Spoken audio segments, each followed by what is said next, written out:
There we go. Okay. It is, what is it? Friday, October the 20th at 6:05 p.m. Central Daylight Time.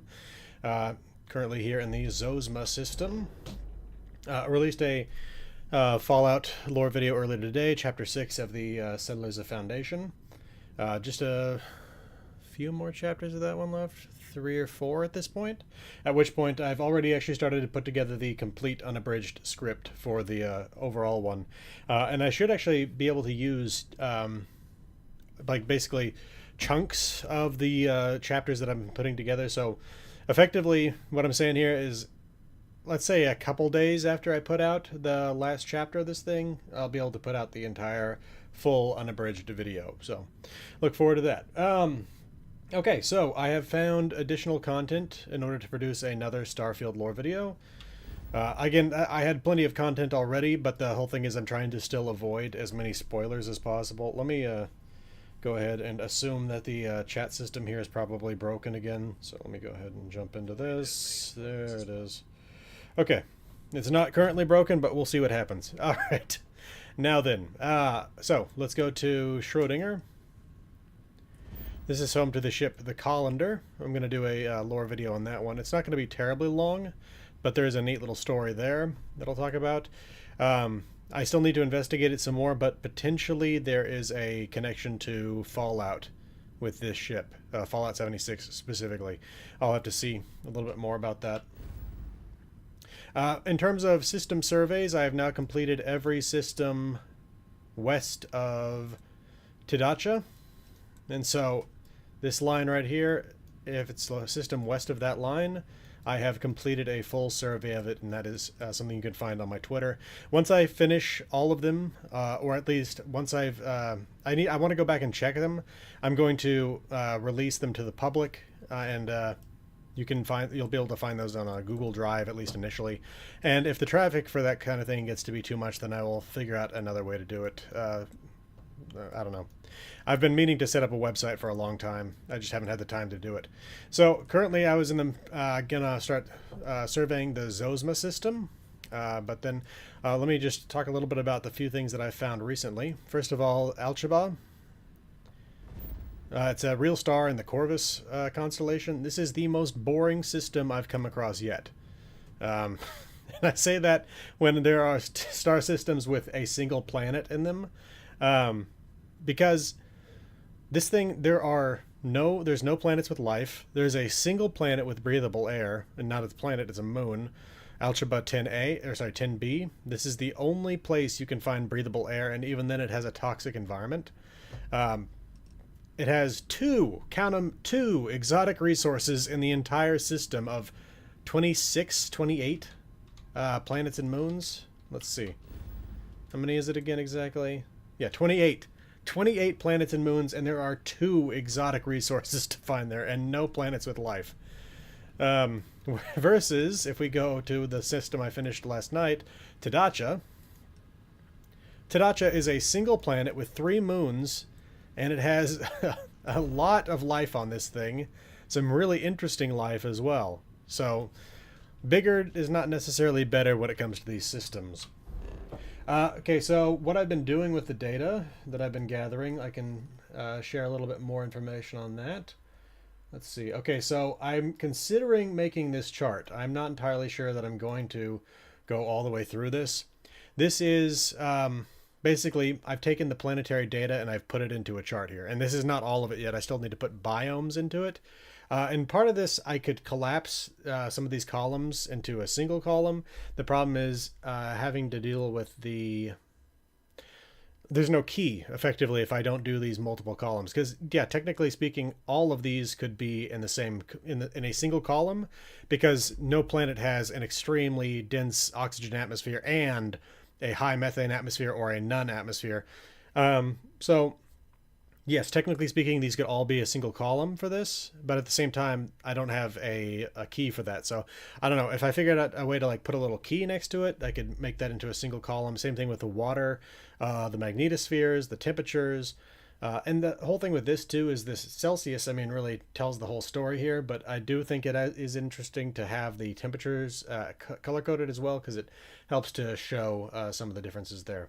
Types of planets, all the different, so far, I think this is all of the traits you can find on planets. I've found 24 total traits for the different planets. Along with that, I got landable, breathable, life, gravity, all that. And a big part of this is I'm looking for anomalies. And I have found at least a few of them. Not specifically from this chart, because I've only put 2 systems in it so far. But, for example, as boring as Alcheba is, it actually does have a couple of interesting things about it. Where is it? There it is, all the way down there. Specifically, the moons of Alcheba 3. So Algebra 3A, this is an ice moon. Now, this is the only ice moon I've ever seen that is not completely covered in ice. Or at least it was up until I found this. This was the only one I'd found like this. I don't know exactly how to explain this, if it's just like there wasn't enough water for the entire thing to be ice, but at the same time, the temperature on it is temperate. So, I don't know, it's strange. The same thing, sort of thing over here, Algebra 3C, looks the same. You can see over there it looks like it's a barren world with an ice cap, but that one counts as barren and this one doesn't. I don't really know exactly why. And then Algebra 3B is technically an ice world, despite the fact that it looks like a barren world. There is no ice cap or any ice on this thing at all. I don't know exactly. It's this kind of thing that really makes me believe that there have been a lot of different people basically building out the systems. Like, it's not like a single person went through and really like edited these things after the fact. Along with that, I did find another one of those weird transposition situations down here around Algebra 7, where 7C is in 7D's orbit and 7D is in 7C's orbit. I've been compiling a full list of all these strange planetary anomalies. Let me grab that one and bring it up here. I call it Planetary Issues, and this is only the ones that I've remembered, and when I've started finding them, I've put them in here. So, for example, I've got ice caps facing the stars. That doesn't make any sense. If anything, like if you've got a planet that is tidally locked to a star, then you should have a side that is hot, and you should have a side that's cold, and you should have a single pole facing away from the star. Swapped orbits I've got here, temperature. Mufrid 2A is far colder than it should be. I actually produced a little chart on this. Let me see if I can't find that real quick. Shared this on Twitter. Where is it? Mufrid. Huh.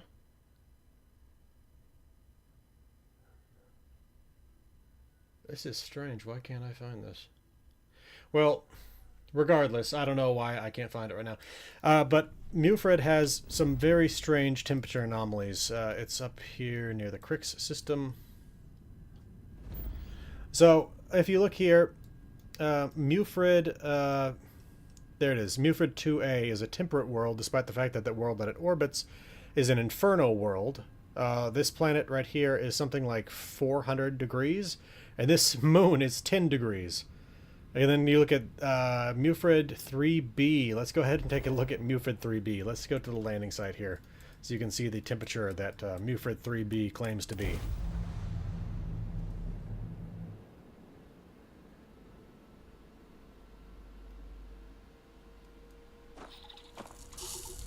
There is, this is the only moon, the only object I found that is this hot. 843 degrees Celsius. Yeah, this is 600 degrees warmer than the other 2 moons orbiting Mufrid 3. So I think that there's a typo there in the temperature. Also, I think that Mufrid 2A is actually supposed to be Mufrid 4A. That would be the thing that would explain to me why it is that this is a temperate moon of an inferno world when we have a temperate world right here. So I think there was just a few mistakes made there. Okay, in terms of luxury resources, or not luxury resources, sorry, unique resources. I said that because one of them is called a luxury resource, or luxury textile specifically. If you go to the Schrodinger system, Schrodinger 2 has aldemite. This is a unique inorganic material. This is used for aldemite drilling rigs for making the most powerful drilling equipment. The problem with this is that this world here has a has 1.19 Gs of gravity. Now, You might not think that that's a big deal because that's only 20% more powerful, 19% more powerful really than... good to see you, Genuinely 7 or Real 76. You might think that that's not really a big deal, but if you go in here, you'll find that you have to have planetary habitation 4 in order to build on extreme gravity worlds. So in order to actually get your Aldemite, if you're going to build a colony that mines it, you're going to need that. So the other thing about the Schrodinger system, Schrodinger 3, which again, I'm going to be doing a lore video about the colander in orbit above it. Schrodinger 3 has luxury textile. Let's go ahead to this nice landing spot here. Actually not sure what biome this is. I have a colony set up here. It's not really a colony, it's just sorry, an outpost. It just, there's a single I've set the little rig here. Let's go. There it is. Schrodinger 3 Outpost 1. How you doing this week, Genuinely 7? Okay. So, I think this is the deciduous forest biome. I like it because it kind of looks like fall. A lot of the trees have a lot of color to them, other than just green. Let's see here. Looking for swarming foxbats.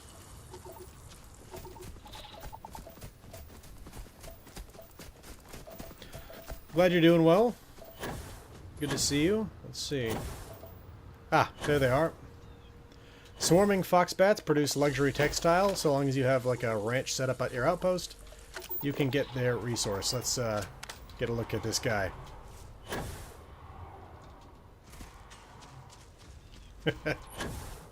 There he is. And there's 4 of them. Andricia's probably fine, but I'll go help.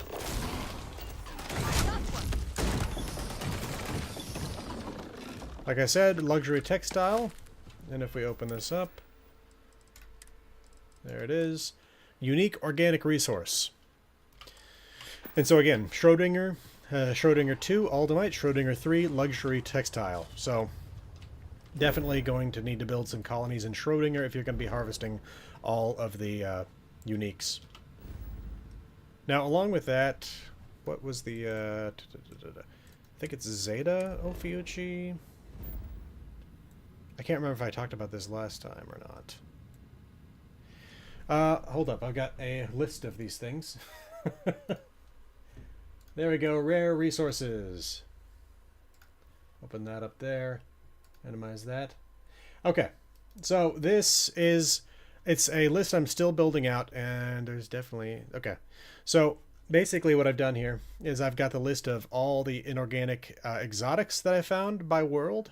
Again, it's not complete yet because I've only surveyed 71 systems so far. 70 systems so far. But then when we get down here, we have inorganic uniques. Schrodinger 2 has Aldemite. Carne 3A has Rothosite. Along with that, we've got rare organics, because rare organics are even rarer than exotic inorganics. So I've got those listed here. Adhesive, amino acids, all this. This is all farmable worlds where you can find these things. Exotic organics. I've never even found a world that has a outpost producible stimulant yet. That just shows you how rare organic exotics are. Solvent and lubricant, I found plenty of those. Polymer, Zeta Ophiuchi 1. And then Gastrodolite, I talked about this last time, Bardine 3. Linnaeus 2 is the producer of high tensile spidroin. Luxury textile, like I just showed you, Schrodinger 3. And Neurologic is producible on, on Zeta Ophiuchi 1. And this is the only unique resource of any kind that I have found that is not producible in an outpost. Oh, I'm in combat? Who am I in combat with? Ah.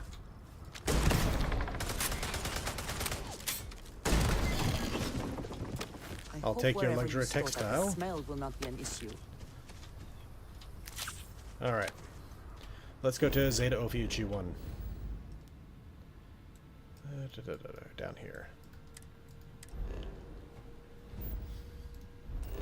And I'll show you specifically the plant you need, because again, you can't produce it from an outpost, so you can't set up one here just anywhere. And well, you still have to scan them regardless if you're gonna produce them at an outpost. But okay, let's see here. There it is, the mountain silkweed. So you can see there, resource neurologic, the biomes that it grows in, the genetics, and reproduction. Now, typically, if this thing would be outpost producible, it would say it immediately following that, but it doesn't. So this is where you get neurologic. Now, I have not actually used this yet. I assume this is used in high-level pharmaceuticals. That would make the most sense to me. And the reason I came up here to this frozen biome is because this is the biome with the fewest number of plants, so it's the place where you're going to be most likely to find this stuff. So again, Zeta Ophiuchi 1, this is the place to find neurologic. And again, checking in on the frozen dunes biome would be the best bet. Probably going to build a colony in this system anyway. Is it... Hold up, let me look at my list again.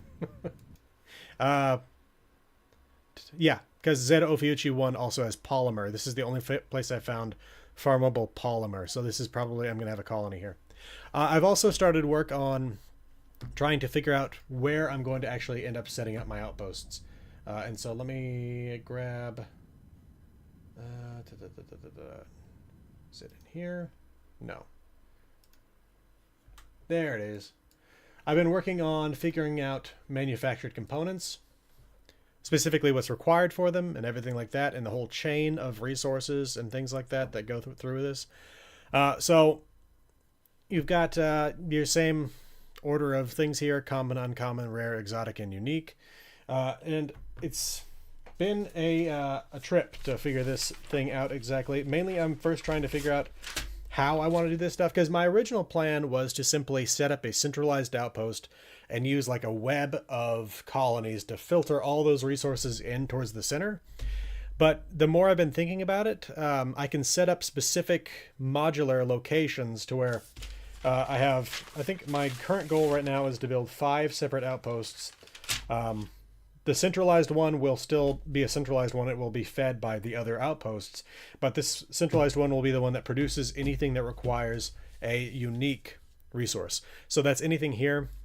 The Aldamite drilling rig, like I talked about earlier, the Indesite wafer, Rothesite magnet, substrate molecular sieves, Tacine superconductor, Varil treated manifold, and Vitinium fuel rods. These things all take resources that are derived from further up the chain, but along with that, they take these specific, unique resources as well. Don't take these numbers to be correct, because they've been I think they've been changing, and I don't think that's based on like them patching the game or anything like that. I think that's based on something in here, with one of these perks. I think has reduced the number of resources required by the extractors or by the manufacturers. I don't know specifically which one at the moment, but that would be my guess as to what's going on there. So yeah, that's been the main thing there. Let's see if there's anything else I've got to show you in terms of this stuff. I guess I can bring this in again just so I can show you again what I'm working on here if you haven't seen it before. This again is my full chart of all resources with every single system that I've as of yet explored. These color codes on the right are... So basically I was trying to check these things and I gotta make sure and actually put an orange mark on this. Basically if it's... So if you come down here, this red mark is... This is where I'd finished off checking. And then after the fact, orange is something that I need to go back and check again because I ended up filling it in after I did the original checks. So yeah, again, Alcheba, the most boring system ever. Palladium and terbium being the only 2 resources, exotic resources, in a system of 28 planets and moons. And again, no life. So if I keep scrolling down here, the main goal with this really is to find optimal outposts, because it's just... At least for me, it's easier to see this kind of stuff when it's combined like this. And so, for example, I was looking for a world in which to produce, what's it called? Isotropic coolant. Isotropic coolant takes tetrafluoride and ionic liquids. And so these are here on the right and here on the right of this column. So if I keep on scrolling down here, we find one that has them right there. Kamasi 7B has all the resources needed in order to produce your isotropic coolant. There's also another one, I think it's Procyon 3? Procyon A, Procyon 3. Yep. And then along with that, it also has neon. So who knows? I might go with Procyon 3 because it also has sedative from the rare resources and just some other good resources along with that. So anyway, though, again, my whole goal has been to figure out where to place these colonies because, like, I spent a little bit of time putting together this to where I was like, okay, Aldemite drilling rig made with drilling rig, microsecond regulator. The microsecond regulator is made with tau grade rheostats, and that's also made with supercooled magnets, which take isocentered magnets and isotropic coolant.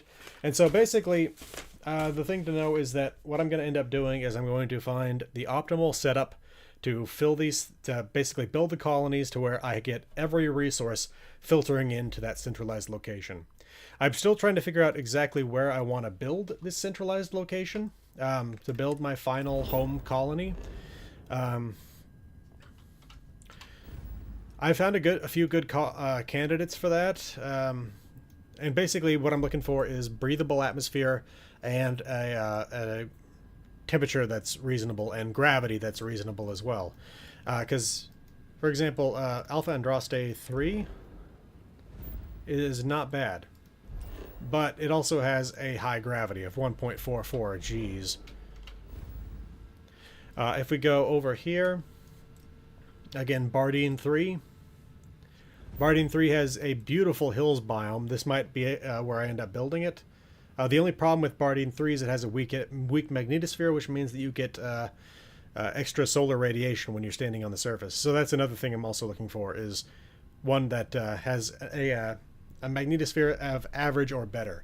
Anything less than that and you get extra solar radiation. When I do figure out exactly where I put all these colonies, I will show you the full network. Keep in mind that basically any of these colonies I currently have are not likely to be permanent locations. I've just been setting them up in order to produce the resources that I need temporarily, and also, like, as I've been exploring the stars, I've been finding better and better systems to settle. So I think, yeah, Copernicus, is it? I think Copernicus is actually the easternmost system that I've visited. And I only went there once. Oh, no, Bannock. That's right, Bannock. A single time I've been to Bannock, and because I had to get to Bannock, I go to Hyla one time. Bannock for the Crimson Fleet quest line.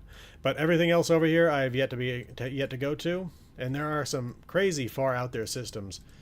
I did look up like the location of one of the unique resources because I was just wondering if I was getting even close to it, and no, it's in the Huygens system. I can't even remember specifically what it is, but it's one of the easternmost systems here, and that's where I can't remember which one. One of the inorganic unique resources is, so it's still going to be a little while because it has taken me since the beginning of September to get all of this. So anyway, though, any questions that anybody has on this stuff? Again, if you didn't see it earlier, the 6th episode of the Settlers of Foundation lore videos is out. I don't know how I said that exactly just now. It's the 6th video within the Settlers of Foundation lore series is out. And again, once I finish the last one, I will put out the unabridged video, which again should be pretty quick after that last episode.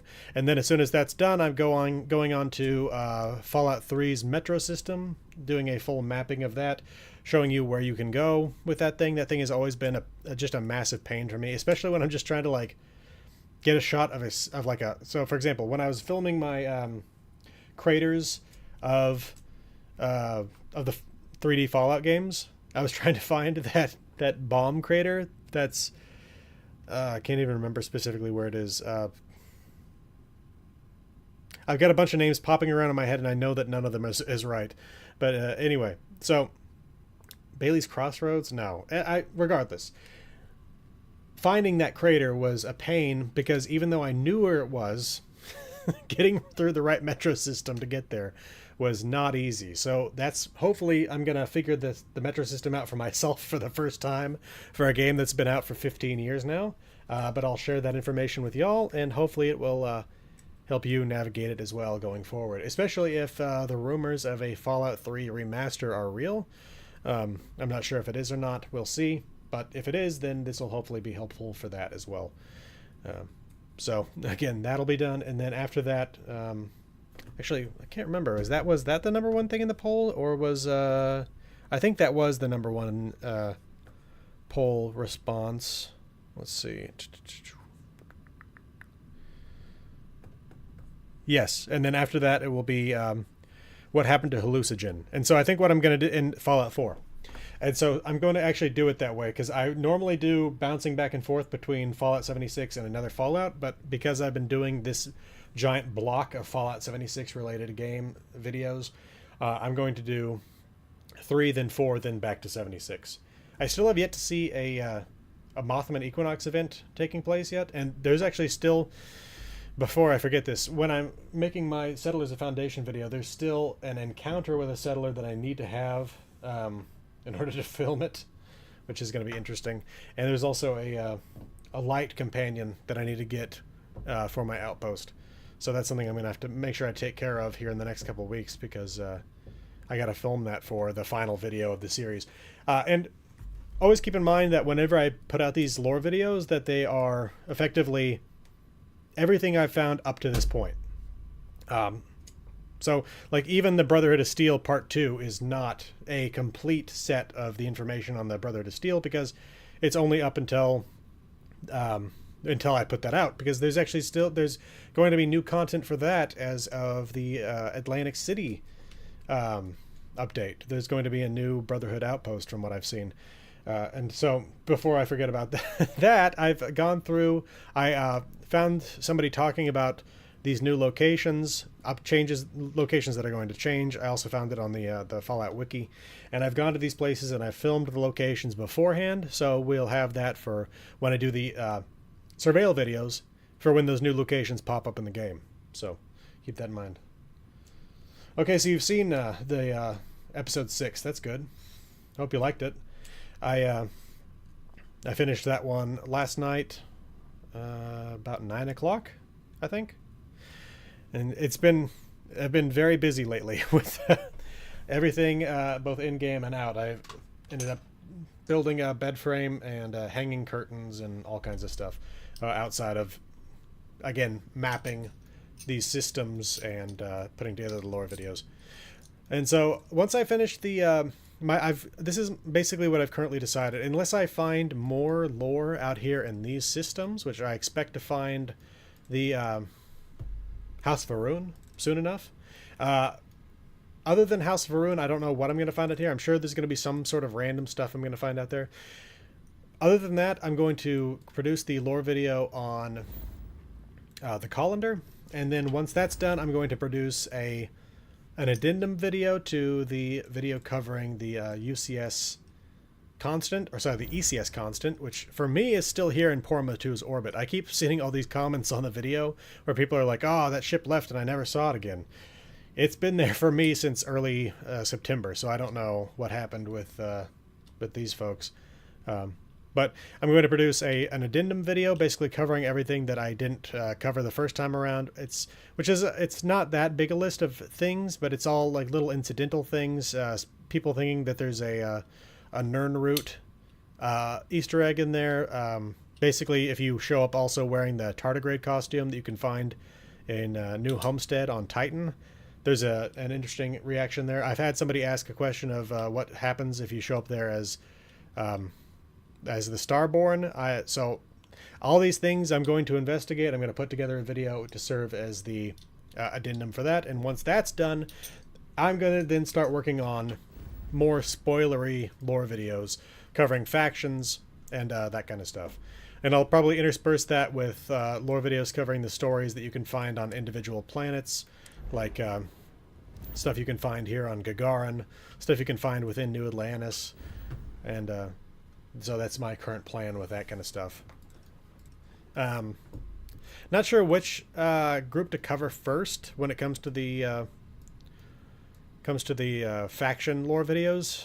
I have currently completed the Freestar Rangers quest line, the UC Vanguard quest line, the Crimson Fleet quest line, and all I really have left to do on that front, as far as I know, is the Ryujin quest line. I have not done that one yet, and I have also not completed a huge amount of the main quest. I think it's been enough time to say that I have completed a number of the temples. If you are concerned with spoilers about the main quest, this would be the time to leave or stop watching the video if you're watching after the fact. You get powers from the temples that you find with artifacts. Hey, Knight Spearhead. And currently I have 6 of them. And apparently there are 2 undiscovered temples that I have yet to find. I think each one of these dots is a power. And I think that part of the whole... I know too much. I'll just say this. I know too much about the game through spoilers, and I know that through Twitter more than anything else. Because I accidentally... it's one of those things where it's like... I feel like it was no more than 2 weeks after the game came out, people started spoiling things on Twitter. And so that's the only reason I even know the name Starborn. Is actually, I asked the question. It's like I'm putting out a lore video, and I need to know what to call the main character. All I've got so far is Captain of the Frontier. And somebody put Starborn, and I was like, I don't even know what that is. But over time, I came to realize, oh yeah, that's like your character is like the Starborn, just like the Dragonborn in Skyrim. But of course, in Skyrim, you learn that almost immediately upon starting the main quest. So only 2 of those so far. I'll say this real quick. Given that we're talking a little more spoilers here, I do have a list of the temples that I've found so far, including the moons that I've found them, the moons and planets that I've found them on, and the powers that have been attained from those. So the one thing I'll say about that is exploring space. You can discover temples on your own. You don't actually have to have, what's his name, Vladimir, tell you about them. You can find them on your own. And so specifically, yeah. There are a lot of spoilers. Let's see here. Do I still have that? That page is probably somewhere else at the moment. But I did write down all of the locations that I've come across so far. I'm trying to remember where some of them are. Regardless, it doesn't really matter. But a good rule of thumb is if you find gravitational anomalies on the planet, it's a good chance you're gonna... It's a higher level chance you're going to find a temple on that world. So just keep that in mind. Yeah, Twitter has been crazy for spoilers. I mean, I think I saw my first I've yet to see a Starborn ship in the game. And even heard the word Starborn uttered in the game. But yet I think I saw a Starborn ship like a week and a half into the game being launched. My guess would be that temple locations are semi-randomized. I think that there are worlds that they can show up on and worlds that they will never show up on. And again, specifically, I think that's based on the locations of gravitational anomalies. So anytime you find a system with a planet with a gravitational anomaly, you're much more likely to find a temple. Hey, Daniel Wolfgang, good to see you. Man, it's got to be late for you. Let's see. Again, if you didn't see that if y'all weren't here earlier, I have been assembling. I'm not sure I'm going to do this completely, but I've started a second chart of planetary information, and this is not even yet complete for these 2 systems. Yeah, I figured it would be late for you there. But again, so I've got here the basics of them: landable planets, breathable, atmosphere, life on the planet or not, gravity, the type of the planet, temperature of the planet. The temperature are color-coded and based on the information they give you when you're just scanning planets. The magnetosphere of the planet, oxygen percentage, whether or not the oxygen is corrosive or toxic, or the atmosphere in general, I mean. Oxygen levels, carbon dioxide levels, methane levels, nitrogen levels, hydrogen atmospheres, no atmospheres, water, and the different problems with it, and then the 24 different traits I have found as of yet. And so I'm considering whether or not I'm going to do this. It's a lot of work. To get this right here took me like 45 minutes or something like that. And it's part of that was because I was setting the chart up in the first place. And so I don't know if I'm going to want to do that though for all the systems, especially when I already have the other chart that is just all the resources. And again, this one is up to date currently, but again, I do need to go back and check these all. So anyway, though,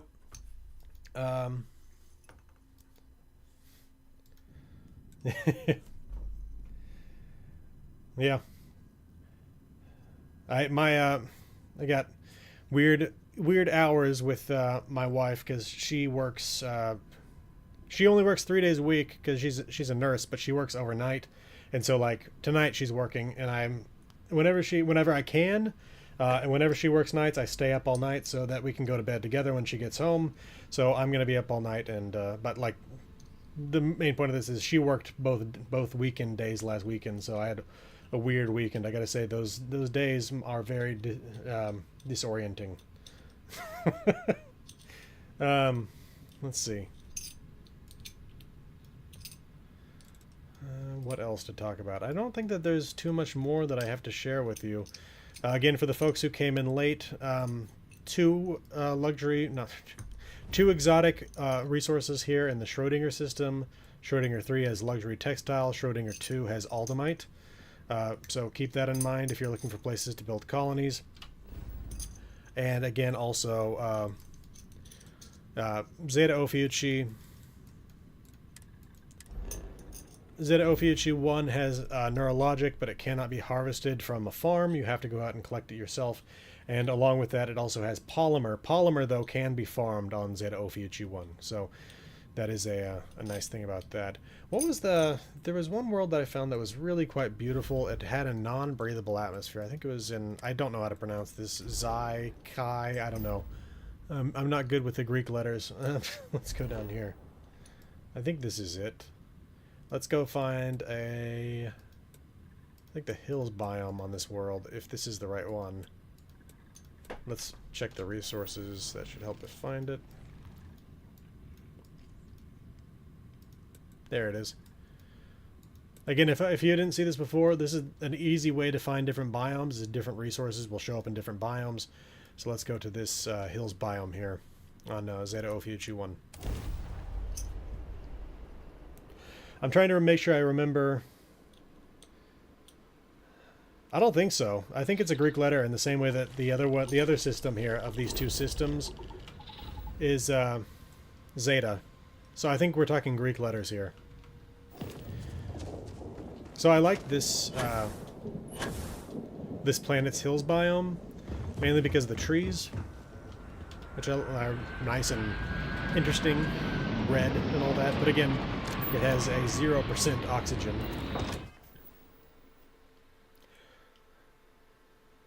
Yeah, I don't think it's G Ophiuchi.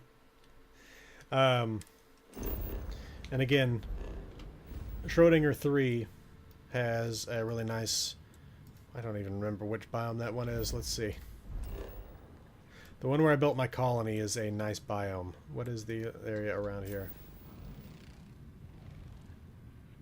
No, it's not the Irresolute. My ship's name is New Horizons, I think is what I named it. Let's see, hills. I don't know. When I was coming up with a name, it was just the first thing that popped into my head. So that's what I went with. And again, this is only the one that I use while I'm surveying and building colonies because it has a massive cargo bay. But typically I'm using the Frontier whenever I'm filming lore videos because I have to use the name Captain of the Frontier, which doesn't work unless you're using the Frontier. I'm not a huge fan of my ship. I don't like the way, for example, this works right here. Like, this just does not look right. If I could find something here that would mesh better with that, I'd be happy. I also don't like the way that the cockpit juts out the front of this thing. But regardless, they're the swarming foxbats that provide luxury textile. I like the way those things look. I wish the color wasn't green. It's kind of weird. But I do like the trees here, like I was saying. I'm glad you're enjoying the lore videos. Let's see. Yeah, again, I like this one because the trees always kind of look like it's fall here. The enemy is approaching. Yeah, I decided to build this ship out of Strat Eklund parts. The Frontier is, of course, built out of Nova Galactic parts. Oh, wow. Protocol required. I cannot Do I have? Yeah, let's use this. never stood it. It's almost entirely made out of Strat Eklund parts. I think there are probably a couple other parts from a couple other manufacturers in there. But for the most part, it is just Strat Eklund stuff because I wanted to build out of solely Strat Eklund parts just to have done that at least once. I'm not a huge fan of this landing bay. Honestly, my favorite landing bay has to be the bay produced by Hope Tech. Let's go back to my ship builder out on Tau Ceti. The funny thing is, when I do eventually move my colonies in order to build the proper colony network I want to build, I'm going to just fly from colony to colony and pick up everything on my person to where I'm carrying like hundreds of tons of resources, and then I'll fly to wherever, because it won't all fit in my ship, but I'll be able to carry it. I'll just have to walk wherever I'm going. I love that that's the way this system works. It's kind of ridiculous. But going up here, shipbuilding. Let's modify a ship. This is the Star Eagle. You get this from, yeah, Loot Goblin, or Loot Bugs from, what's it called? Deep Rock Galactic. This is what you get for completing the Freestar Rangers quest line. Pretty neat looking. Let's go to this one. Yep, this was originally an Ecliptic ship. Again, I placed a whole bunch of parts all over this thing just to build up my shipbuilding skill. And so let's see. Let's grab this, go to the, let's see, shipbuilder. I'm going to delete this. And I'm not going to actually make this change permanent here, but let's go ahead and attach this Hope Tech landing bay. Is that it? That is it. Let's go there. Hope Tech landing bay 4.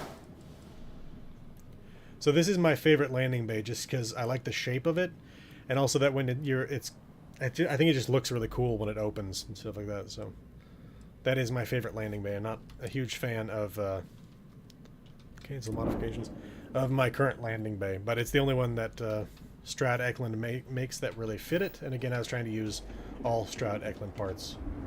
I've never used any Demos parts as far as I know. I should try those things out. You know, I could really use some lights on this shipbuilding pad here.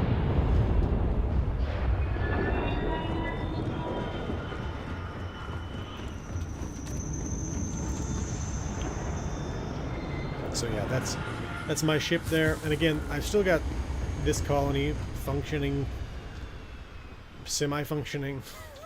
I'm not happy with this thing, and there are definitely issues I have with the colony system. I actually meant to check this. I decided to invest some points into outpost management, which is a social skill here. Additional cargo links can be placed at outposts. I have not actually checked yet to see how many cargo links I can place with that perk. So let's check that out. Because I was hoping it'd be at least 5. 6! Excellent! So I can build 6 cargo links here. That really does help. Because part of what I've been trying to figure out is where to build my outposts. Demos Armory is great. Yeah, I can show you the Stroud Eklund Armory real quick, because I have one.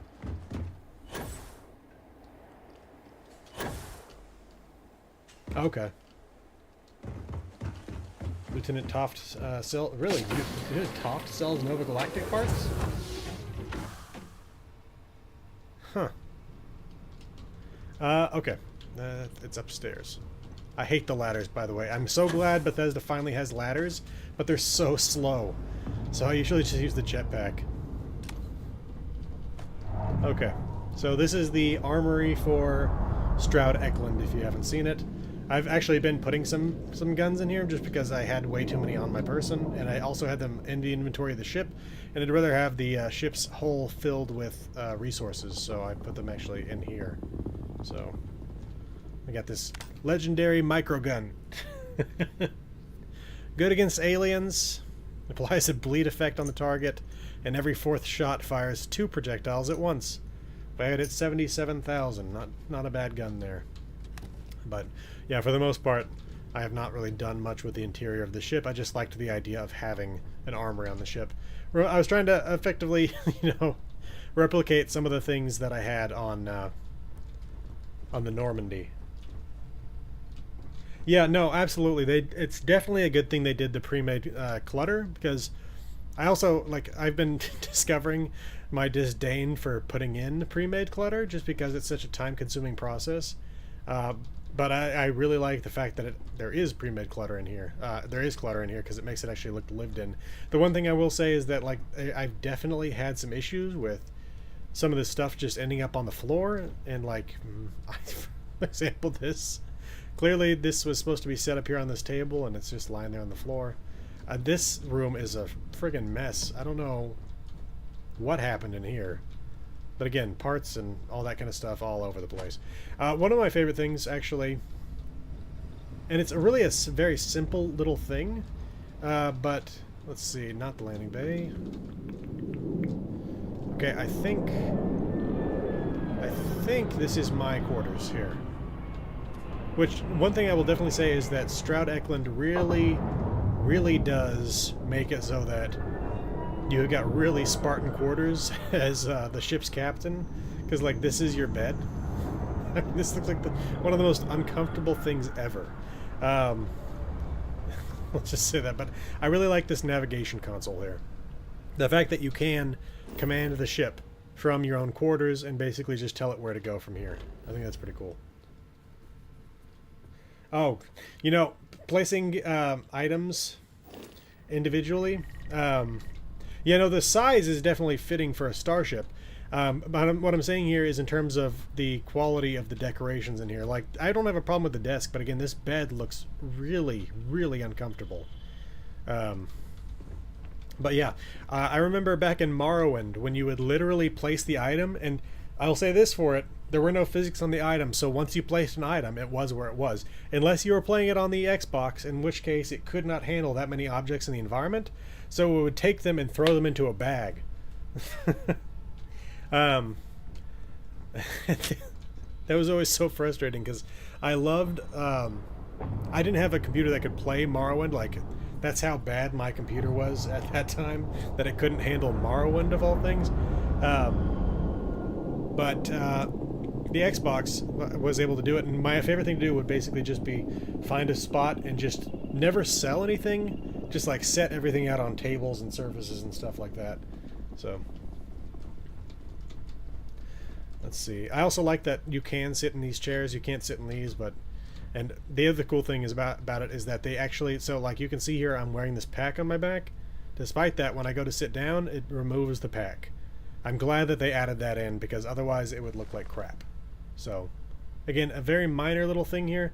It wasn't an 80s computer, I'll say that. It was definitely a 90s computer, though. My family never had... We went from Windows 3. No, we went from MS-DOS to 3.1 to 95, and then after that, the first thing we had was XP. And that was at least a couple of years after Morrowind came out, so that was what we were working with there.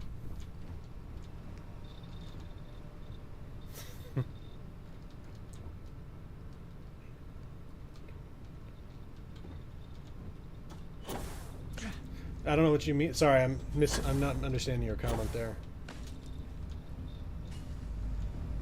But anyway, I do really like the ships in general. Again, like I said last time, I'm not a fan of how the ships go together and the fact that you can't really tell what you're doing when you're building them. And I think part of that might be my own fault in that somebody was saying that if you attach these things directly to the cockpit, then it makes the routing better. But at the same time, if you could just see the interior of these things. Oh, yeah, no, absolutely. The backpack clipping to the chairs, yes, that definitely happens. And And I feel like that's absolutely something that happens in Fallout 4 and stuff like that. And along with that, there's always just like the clothing that will show up through other pieces of clothing in those previous games. So I'm glad that kind of stuff does seem to have been fixed here. I have not really noticed any sort of clothing clipping and stuff like that. Part of that is because like when you're wearing these spacesuits, like technically speaking, I'm still wearing what even is it that I'm wearing right now? The Ranger Dual Wear, but I don't think it actually even shows up on your person technically until you really actually take off the full spacesuit. So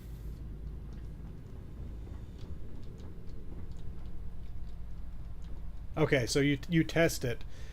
See, the one thing I would really like is if you could walk through the ship while you're building it. And currently, the problem is that, like, let's say that I want to just inspect the interior of a module. You can't do that unless it's on the ship. And you can't inspect the ship until the entire ship's complete. So you have to have all these components on it. You have to have the reactor. You have to have the grav drive. You have to have the landing gear. All this stuff. I just want to inspect the interior of it.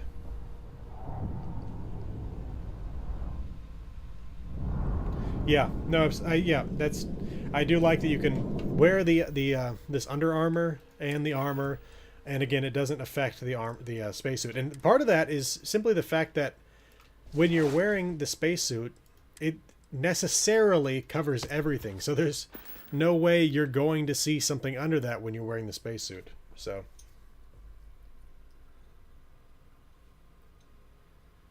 I do like Outer Worlds, but I am agreeing that I think that that there's a lot of people that were really, really, really hyped up for it because of Fallout New Vegas and how much people seem to worship that game. Which, not saying I don't like New Vegas, it's just it's not my favorite game ever.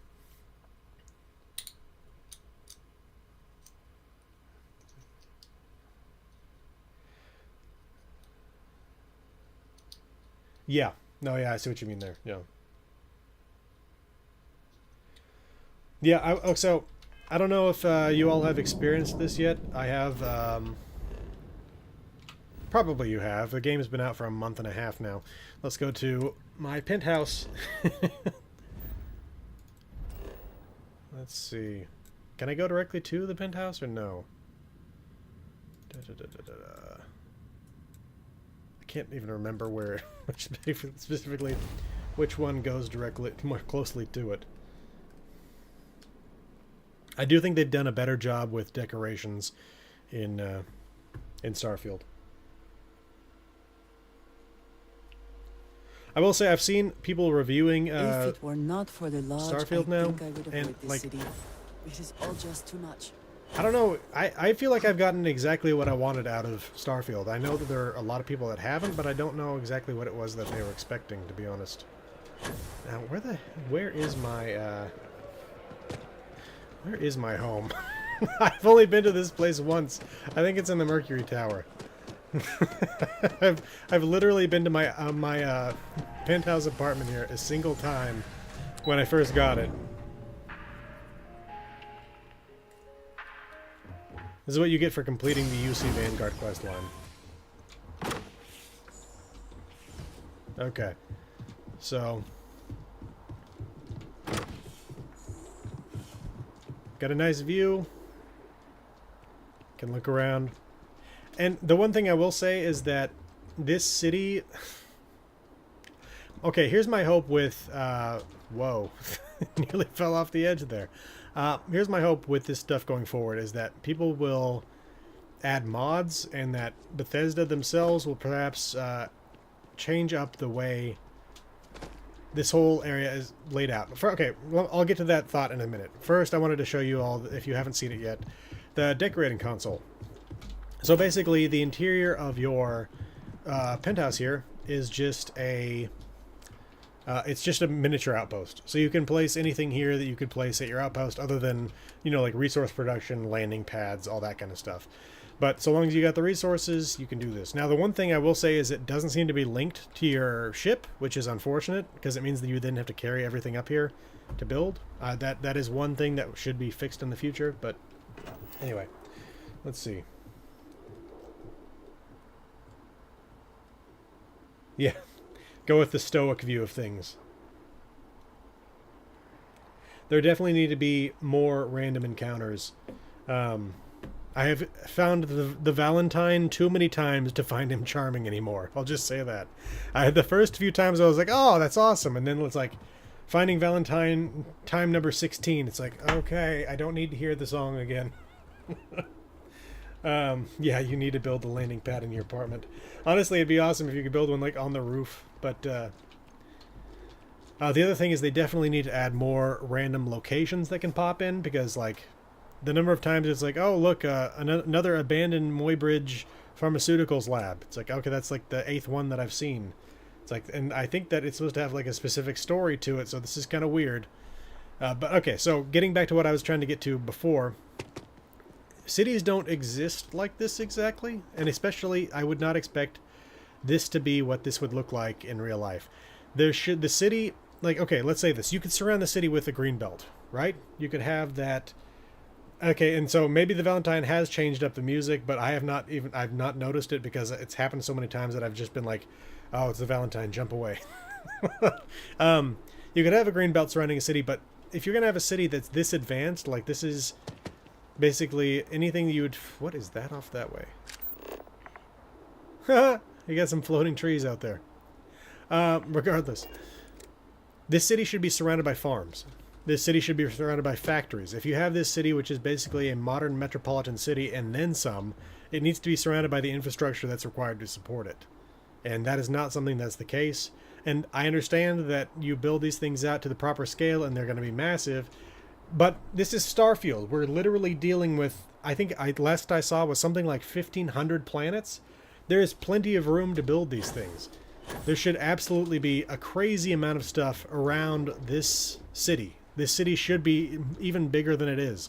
And yeah, I mean, it would definitely make it more difficult to navigate because it's bigger, but at the same time, it doesn't feel right to me. The fact that I can stand up here and see edge to edge like this for the supposed capital of the United Colonies. And when you consider the number of people that have to have died in the process of the colony war,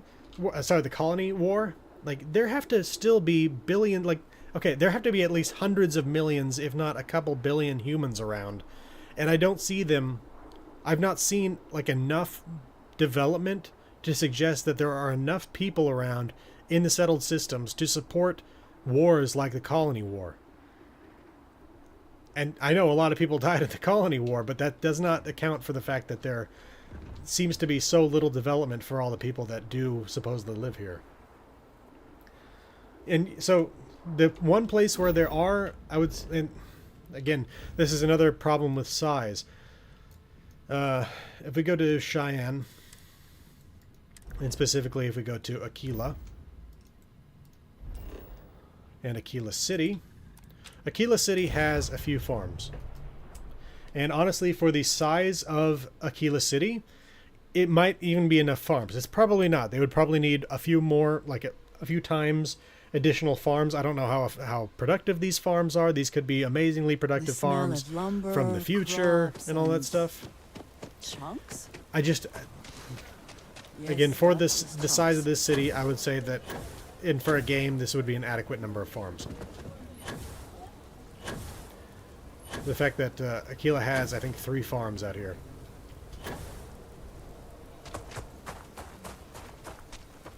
Well, and so the whole thing with that too is I think there were like 50 years in between when they knew there was a problem with when Earth fell. So it seems to me that they should have been able to get at least 1 billion people off the planet in 50 years. I like Aquila City a lot. I like the fact that it has walls because of the... Did I really forget the name of these things out here? What are they called?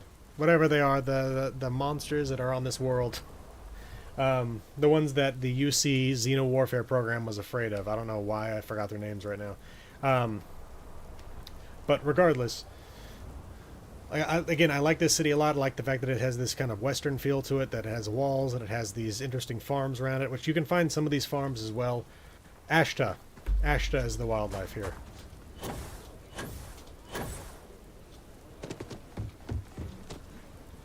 I'm still enjoying Starfield. I know that there are some people that have not been enjoying it, so And I will say that I am expecting the game to get significantly better even once they start adding the add-on content as well. So, we'll see. Let's see. I have bought the home in the city here. There are 2 homes you can buy in this city as far as I can tell. I bought the more expensive one because I was expecting it to be fairly fantastic on the inside, and I was a bit disappointed. So, this one, I bought it for like 80-something thousand credits, I believe. So, there's this kitchen. There's this little room with nothing in it, and then it goes right back out here. And we don't even, there's like a balcony, but we don't even get the balcony. The balcony is just, I don't know who this is supposed to belong to, but apparently we don't own it. I have not personally used the glitches, but I have seen a lot of people do it. The bucket trick still works. Yeah, there's a bathroom down here, but this is, again, 80,000 credits here. And again, I bought the thing, I saw how small it was, and I was like, eh. I definitely need to decorate it. And I will say that as much as I like the fact that we can decorate this entire thing ourselves, I know that I would love to be able to do what we did in the past, where you just bought the packages of decorations. And then if you could then modify that, that'd be great. So that would be something I would like to see in the future. So, let's see. Just because it's a lot of work, and while I want that place to be decorated, I don't really want to spend that much time decorating it.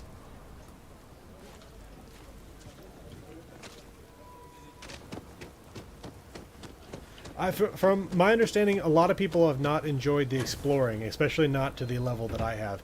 And to an extent, I get it, because we're talking about 1,500 planets or so, and of those, probably about 1,000 of them are barren or ice planets, and most of those don't really have all that much interesting on them. But at the same time, like, literally my dream job, if technology was not something that stopped me from doing it, is interstellar cartographer. Literally mapping star systems is my dream job. So this is the closest I'm probably ever going to get to it in my lifetime.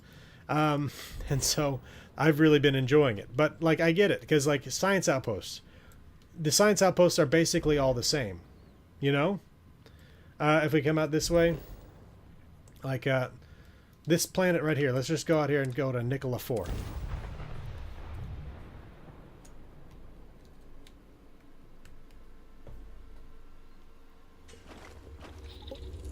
Okay, so I will say that regardless of how barren the planet is, you can always get some amazing vistas.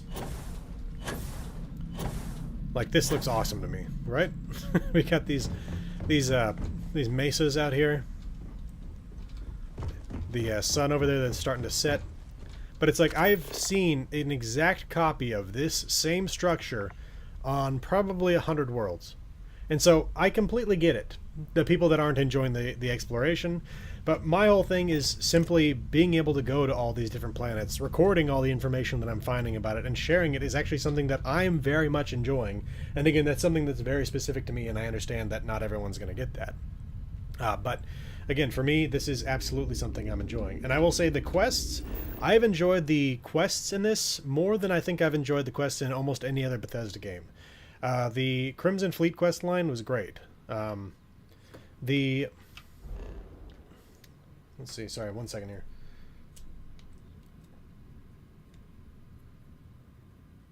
Yeah, I've not experienced that part of the lore yet, so I can't comment on that.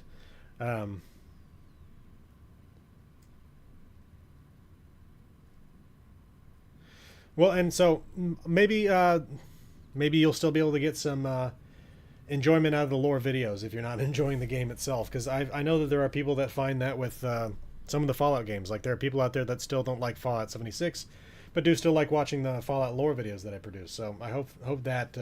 oh, no, it's okay. I understand. I've heard the term the sputtering before, and I know that it's related to the fall of Earth because of Twitter. So that's the thing. I'm aware of these things, even if I have not experienced them yet myself.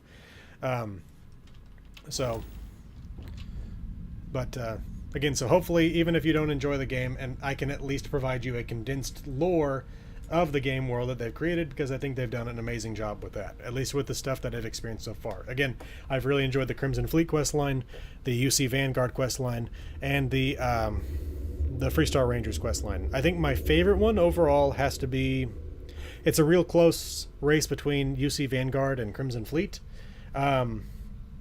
But the Rangers comes right behind that. But I enjoy the Rangers quest line because it feels more like you're actually doing the work of the Freestar Rangers.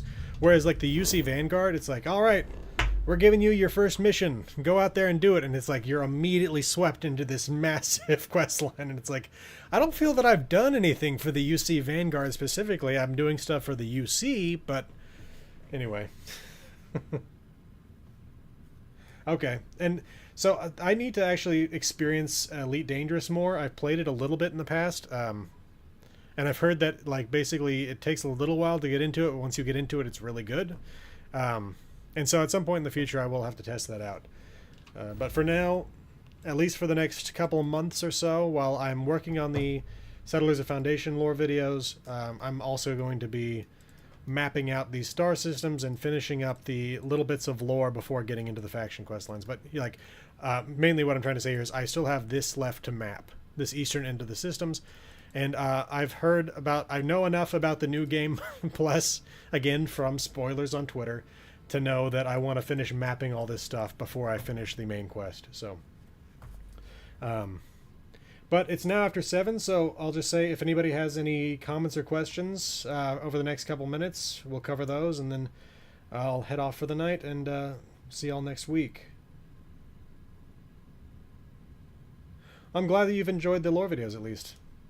Like, and I understand, because, like, okay, so I'll say this. I think that the way they presented the lore in Fallout 76 has left a lot of people to where they didn't even see that there was a story there for a while, which I think that it's been nice that I've been able to share that with people. But I think I really, really enjoy the story of the fall of the post-war pre-scorching society. So I like sharing that story. And then along with that, obviously everything else that I've encountered so far with that stuff. Real quick, I've seen with the Atlantic City content, when that does launch, I'll of course cover that stuff for Fallout 76. I'll create new surveil videos. I understand that there's going to be a new location in the pit. I can't remember what they call it specifically, but my guess would be that it's going to be that mill. In my last, either in my lore video covering the factions of the pit, or in my last surveil video, I talked about how I think there's going to be at least one more location they have us cover in the pit, and that's the mill that belongs to the Fanatics, the headquarters for them. And so I think at that point, we'll be able to go in and see this place, take out their leader, find out whoever their mysterious leader is that's been guiding these people, and we'll probably be done with the pit then. Okay, let's see. I actually have not had that much of a problem with the loading. I understand that some people have, but like for example, like let's go to Crete. Specifically, we'll go to the Crete Research Facility here. So let's time this real quick. 1, 2, 3, 4, 5, 6, 7, 8, 9, 10, 11, 12. Every world with living 12 things. seconds to go It's a from one treasure. planet in one system to one planet in another system. I mean, that doesn't really bother me. Like, there have definitely been many more games in the past that have bothered me with the loading. And honestly, like, the way they've done cities in this is far superior to the way they've done cities in the past. This is a definite improvement over Fallout 4 and Skyrim, to where, like, the cities were, enclosed. So Fallout 4 obviously only really had Diamond City. I mean, you can count Good Neighbor in there too, but these areas were completely separate worlds, linked to by doors. And so once you went in these areas, they might have a skybox, and they might even have a low-res version of the world outside them that you could potentially see over the walls. But in this, like I showed you earlier, we can literally walk in and out of Aquila City with no issue. With New Atlantis, you can climb up to the highest point in the city. You can run around the city. So I think they've done serious improvements to the way cities work, and like that was one of the big disappointments I had with Oblivion back in the day, was the fact that you would look at like the what's it called, the concept art for Leowin, and it was like two sides of the river and then an island in the middle, and it was like this beautiful city connected by bridges, and then you get into the game and it's nothing like that because they were stuck with the system of the inside of a city is stuck within these walls. You can't really see the world outside. You have a skybox, but that's it. But they've done serious improvements to that. Now I know that I'm using this thing on a what's it called? A solid state drive, so I'm getting better load times than perhaps some people are, and I know that some people on the Xbox have been getting longer load times, but to my understanding, people playing on the Xbox Series X have not been having that big of an issue, so let's see. And you know, it could be one of those things too where it's like Not the best you can do. people who are used to other games, like I've seen the comparisons to Cyberpunk 2077, and it's definitely the case that Cyberpunk 2077 does better with that kind of thing, but it hasn't bothered me with that. With this is what I'm saying. So I think it's a serious improvement for Bethesda games. If they have if they've got some more room to grow, then I think they'll be able to grow into it. So any other questions anybody has?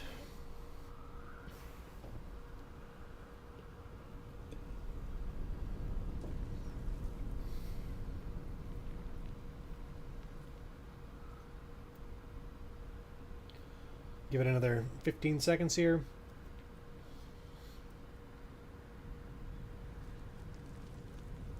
All right. Well then, again, expect to see the lore video covering the colander and the Schrodinger system. This ship here. Expect to see that lore video next week, followed by the 7th episode of the Settlers of Foundation lore video series, and then after that, the addendum video to the ECS Constant video here in Starfield. Until then, hope you all have a great weekend and a great start to next week. Have a great night, y'all.